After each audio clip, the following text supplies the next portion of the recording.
This video has been sponsored by NordVPN. Go to nordvpn.com/AllStars to protect your privacy online today. Digimon, Digital Monsters, Digimon are the champions. Yeah, no, I prefer this one. I'm not sure what it was, but as a kid, Digimon always had this crazy appeal to me. It's not even like I had a video game I was playing at the time, it was just everything else. The main story felt like it went places that had more dramatic stakes than its rival shows. Maybe that's because in Digimon, people die. Yo, remember when War Greymon ripped Metal Seadramon straight in half, and then everyone was crying and depressed? I was like 8. And it was awesome. Now that the series is having a renaissance, all of the media coming out attached to it is aimed at an older audience. Tri is practically designed to hit the nostalgia of someone like me, and the video games are more complicated as well as darker in narrative. Should Pokemon maybe do that as well to appease the legions of 30-year-olds who grew up playing their games? I'm not saying they should, but maybe. How about we go back to a time where Digimon was still young and sprightly? In the States at least, the Digidestined had taken over Fox Kids, weird licensed games were starting to come out left and right, and I want to talk about a few of them. Unlike Pokemon, Digimon didn't really have a flagship video game. At the time, it might as well have been Digimon World, but that wasn't even the first one to come around. You ever put tons of effort into raising something only for it to turn into this? Obliterate the like button if mood. So for this, I want to tackle a couple of the stranger ones that came out over the years. I'm not super familiar with the recent releases, both video games and anime, but thankfully there's a lot that I do want to talk about. There's a bunch of fantastic games these days, like the Digimon Story franchise, but I want to talk about the bad and weird ones, because oh god, there's a lot of bad and weird ones. Also, Adventure 02 is super underrated. See, that there's an agenda. So yo, it's me, Austin. It's your boy, and I'm still in the attic. I've been here for about 3 weeks now. I thought that I was running away from fans of something, but it turns out maybe I'm just running away from myself? You might be wondering how I'm like making videos still. I actually have this laptop and this PS3, which is definitely gonna melt because it's very hot. I'm very sweaty in here. Things keep dropping out of this hole up here. It's really freaking weird. I got plenty of time to waste, but you don't. So here's Digimon Rumble Arena. Digimon Rumble Arena! Sweet mother of 2001. What Digimon are you gonna play with, huh? Which one? Bitrate, what is it? Go ahead. Digimon Rumble Arena was the coolest thing I never played. Up until 2003 or so, I was pretty much a devout Nintendo and Sega kid, meaning that I never got to play stuff like this until I was the ripe age of 29. But I'll tell you right now, if 11-year-old me got his hands on some Digimon Rumble Arena, I'd have yoked Melee straight into the garbage. Yeah, just like that. However, if we're gonna be real here, Rumble Arena's kind of bad. Like, it brings immense joy to my cold heart, but this thing is aged about as well as Angela Anaconda. Rumble Arena's a platform fighter, or whatever you want to call it, so if we compare this directly to even the original Nintendo 64 Super Smash Bros., it drags in just about every aspect. You can hold a button to block, but there's no dodging mechanics, so you're just a sitting duck half the time, or you just won't block. It just feels like a stiff taquito in comparison to pretty much every Smash clone in existence. The combo system is basically not a thing that this game has. You can mash one button for a quick hit, or you can press the pepper bread button. There's also a little meter here that fills up, and when it does, it's time to Digivolve. You know, it's pretty cool to see where Injustice and Mortal Kombat got their inspiration. After all, everyone loves watching cutscenes in the middle of a fight. Hurry him on, now's your chance. Digivolve. Digivolution. Come on, any day now.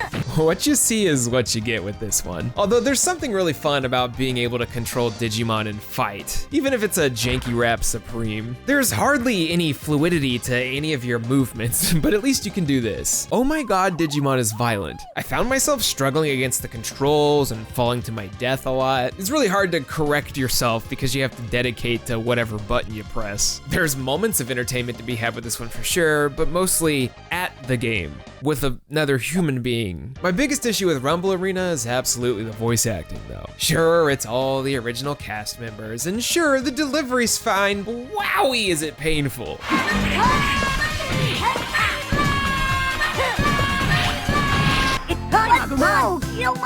Digimon Rumble Arena. It's pretty bad. I wish you could Digivolve more frequently, or at least have multiple forms per character, but you know, wishful thinking. There's a sequel to this that came out on the next gen, Digimon Rumble Arena 2, but I'm gonna save that for the next Smash Clones video we do, because we're definitely gonna do that, and we're gonna move on to not this franchise video game. Just enjoy Omnimon's Walk Just have fun with that. However, there are a couple of Digimon fighting games outside of that, so let's talk about Digimon All-Star Rumble. Have you ever heard of a little developer called Prope? Well, you're about to. Back in 2006, Sonic's dad, Yuji Naka, left Sega to start a brand new studio called Prope. They're probably most famous for Let's Tap. Anyone remember this? Put the Wiimote on the ground and you tippy tap. Pre-order at Best Buy to get an exclusive tap pad. After a handful of unsuccessful games, including Rhodia the Sky Soldier and the Japanese-only Digimon Adventure for the PlayStation Portable, the studio essentially died out. However, sometime in 2013, they released Digimon All-Stars Rumble. Despite using the same word in the title, All-Stars Rumble is drastically different from the last game. No, that's not just because of the whole widescreen thing. Rather than sticking to 2 dimensions, this one pulls a Power Stone and gives us the ability to move around in 3D. Oh yeah. Though, maybe they should have stuck to 2D. In concept, this should be fantastic. There's something fun about a simplistic 4-player button-mashy brawler, but somehow they managed to mess that up. Are you a fan of Clunk? Do you enjoy hitting the block button, but not really sure if it's working? What about dying in story mode and having to restart at the very beginning of the level because screw checkpoints? Well, then Digimon All-Stars Rumble might be for you. There's a story mode here that's basically the Digimon being like, hey brah, it's time to do a tournament because fighting is dope. So go unleash your blue blasters and fight your way to victory. A little known fact for you guys, this is definitely not the original voice actor. For some reason, the selection of Digimon is extremely reliant on the 01 season's cast. 02 gets a couple guys, but it just gets less and less as the seasons move on. I'm really surprised to see no Renamon here, considering she's probably the most popular non-original season Digimon. And also the origin of the furry? When you hop on over to the normal battle mode, it's kind of a cluster. It's unclear what exactly goes on in the maps or whether or not your attacks are gonna land because the hitboxes are off having lunch somewhere. You'll be like, it's combo time, but the game's like, nah. Although I will say in comparison to Rumble Arena, All-Stars does have a more varied combo list, even if it's just mash the button real hard. Even though there's a story mode and 4-player combat, there's really not much to do and especially nothing entertaining. Overall, Digimon All-Stars Rumble is terrible. Just like trying to buy a house in Final Fantasy XIV. All right, story time. When I was a little kid, I went to the mall with my parents and they were like, all right, Austin, here's an entire month's worth of allowance. We're going to teach you about saving money. So, you know, you could go buy something if you want, or you could take like a couple dollars from that or all of it, put it to the side. Maybe you can buy something bigger like a Nintendo 64. I bought an entire box of Digimon trading cards. I guess the moral of the story is some things don't change. Digimon Digital Card Battle, also known as DigiCard, is a card game video game. That was the worst sentence I have ever written. Years before the new age of digital card games would take over the market, like Hearthstone, and that one time Valve also tried it, a lot of those licensed trading card games would get full-length video games. Some were super fun and successful, like Yu-Gi-Oh! Forgotten Memories on the PlayStation 1. Others were Dragon Ball Z collectible card game for the Game Boy Advance. Seriously, who thought one song was a good idea? Then you had games like this. Did anyone play the Digimon trading card game? If it wasn't obvious, I was all about this as a kid. Though I'm pretty sure I never played a single match against an actual human being. No way! Probably set up 2 decks against each other and just like flip sides, but that's besides the point. How is it as a video game? It's like, fine.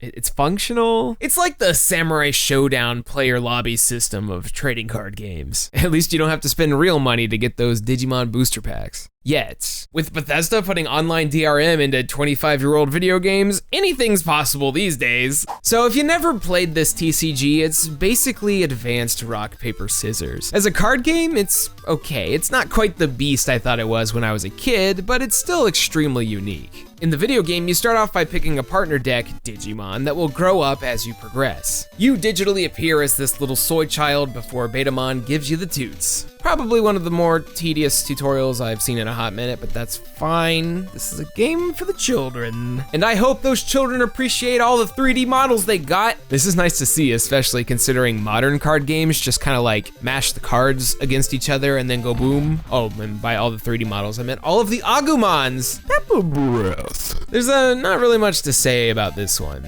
besides the fact that it's kind of a huge pain in the butt to navigate, it's ugly to look at, and there's just better and more interesting video games to play, like Forgotten Memories. DigiCard gets a why does the battle music sound like the end of a Star Wars movie out of 10.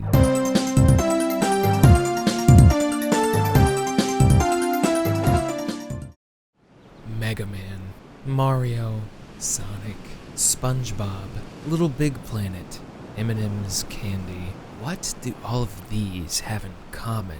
That's right, you guessed it. It's time for that part of the show. Where's your kart racer? Digimon, do you have a kart racer? Yeah, come on. This is Digimon Racing. No, your eyes are fine. This is just how it be. Do you smell that? Is that the smell of American-made anime games? That's right, Digimon Racing is brought to you by Kryptonite Games, the people responsible for those cool Game Boy Color Harry Potter RPGs, and also the worst game. It's pretty hard to describe Digimon Racing without using the words Mario Kart, so I'm just gonna Mario Kart. You played Mario Kart before. There's the Super Nintendo Mario Kart, but this one is more similar to the Game Boy Advance Mario Kart, so go figure. In fact, some of the levels look extremely similar, just Digimon looks considerably worse in every aspect, especially on the whole frame rate thing. If it sounds like I'm being harsh, I'm really not. In fact, I should be ripping this apart, but it's hard to when I see my main boy Gabumon right in front of me in a cart. What is that? This isn't Garurumon. This looks like someone sneezed into a napkin. Whenever you finish a race in this one, which by the way are extremely short, you have to wait for all of the NPCs to finish. That means if you play really well, you still have to sit there for old Patamon to do his best. I can literally see how much time is passing by. I am a witness to how much I am aging. There's a bunch of racing cups you do in this game, but only 3 of them have unique courses before it starts repeating them in other cups. But you do unlock bosses, which are essentially the battle mode from Mario Kart. You gotta wait for them to stop yelling at you first, though. But if you lose, Omnimon just sits here and won't stop laughing at you. Why is Omnimon evil? Isn't he like the goodest good guy? Like a fusion of the 2 main characters? Whatever. You fill up a little meter in order to digivolve and you can throw out little attacks, jump. It's all standard kart racer stuff, except it's extremely mediocre. Considering just about every other kart racer on the Game Boy Advance is better than this, there's no real reason to play this, even for the diehard Digimon fans. But if you had to pick between this and Carnage, whew, I don't know. I'll just use my podium in this section of the video to say this. Digimon Adventure 02 is really underrated. I want Daisuke's jacket. It's like Guy Fieri and Squall had a baby. Good work. Digimon Racing. It's Y'all want worse? Cause you know me, you know it can get worse. I'll do it! Let's finish off today's video by talking about the Korean online MMORPG, Digimon Masters Online. Is this low-hanging fruit?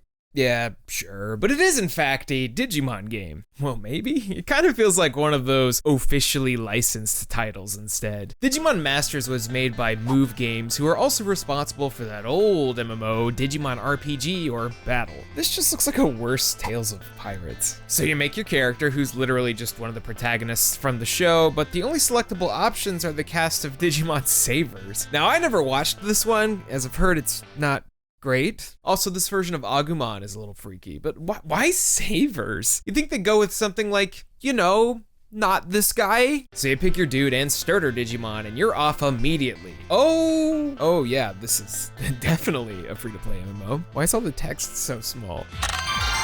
That is 100% absolutely the sound effect from Nick Arcade.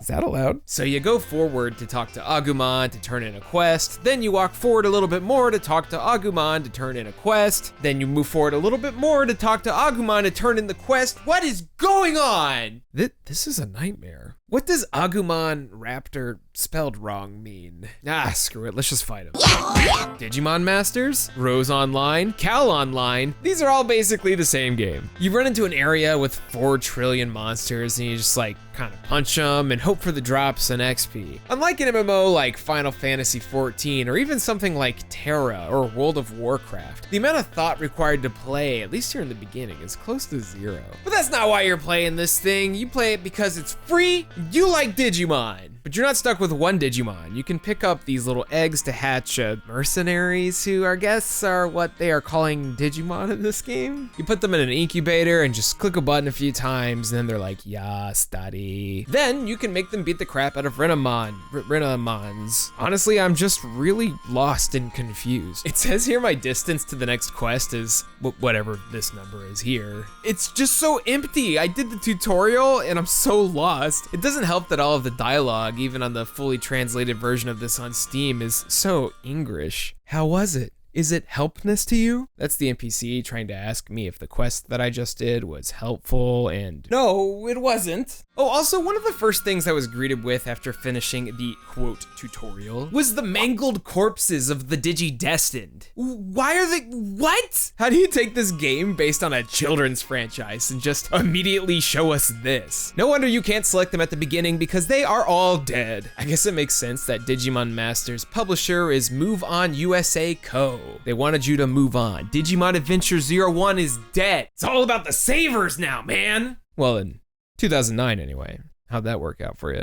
What can I say? In a video called Weird and Bad Digimon Games, this is definitely the latter half of that statement. I'd love to see what Bandai Namco themselves would do with an MMORPG or even like an arena fighter, but for now, if you want to play a Digimon MMORPG, don't do that.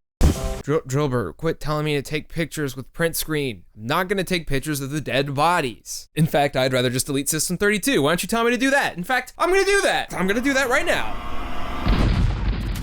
Whoa. I might have overreacted there a little bit. When can I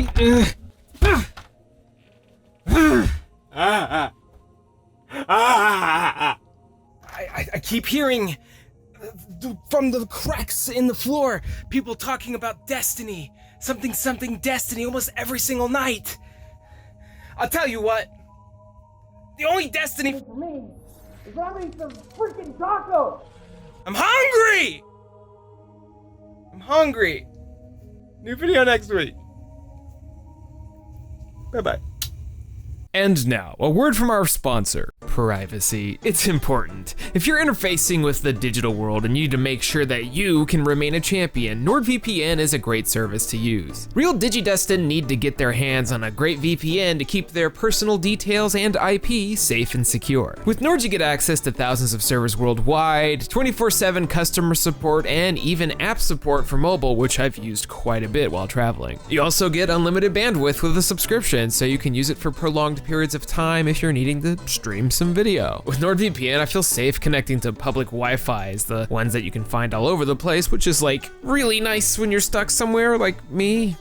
Hello? So if you want to shield up and protect your privacy today, head on over to nordvpn.com/Austin Eruption to get 75% off a 3-year plan. That's nordvpn.com and the code Austin Eruption to protect your privacy today. Special Patreon shout out to Alfredo Ariano, Chris Shelton, Christopher Olivia, Donald Dowdy, David Molnar, Eli Shane Staufenecker, Flaming Fighter, Irrational, Jay Roos, James Rory, Jacoby Fitzpatrick, Josh Garbage Lord, Legend Gary, Nitron, Plasma Phoenix, Ronnie Vile, and Shintaro. Thank you very much for your generous Sonic Gratitude donations. Something's gonna happen. Oh shit.